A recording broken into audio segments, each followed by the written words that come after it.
топ лигалардағы ең жоғарғы жалақы алатын футболшылар. Топ лигадағы енді жаңағы Қазіргі уақытта. Холланд қой енді жаңағы кешегі несімен. Холланд мынау статистика бойынша 23 миллион. Қазіргі ешкім айтқан жоқ зарплатасы. Бар ма жаңа 5-тің? 6-шы орында. Ондықта тауып жатырық па біз? Иә. Мұхаммед Салах? Салах 9-шы орында 21 миллион. Астынан ұрып келе жатырып көрдің бе?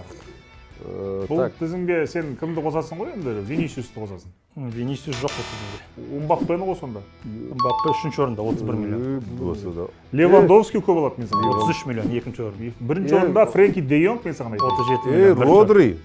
Де Йонг білесің ба қаншалы? 37 миллион алады. Шәрмәнді. Ойнамайды да ғой еще. Родри жоқ па? Родри жоқ. Ситиден қазір бетон бір-екі адам шығады маңыз. Де Брюйне дейсің ғой? Де Брюйне. 24-та 7 миллион 5-ші орын. Холландты айттым, Де Брюйне. Фоден. Жоқ ол. Осман Дембеле бар ғой бұл жерде. Жоқ. Италиядан ешкім жоқ, а? Біреу бар. Мартинес қой ол. Лаутаро.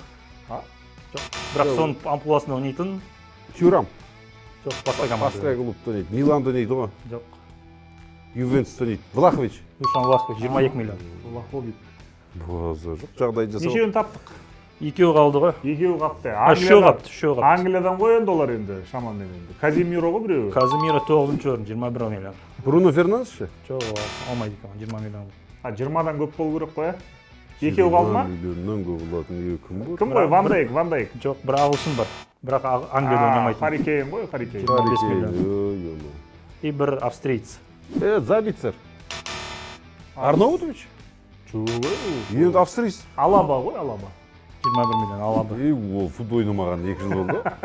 Алып отыр ғой ақшасын. Жарайды мақұл.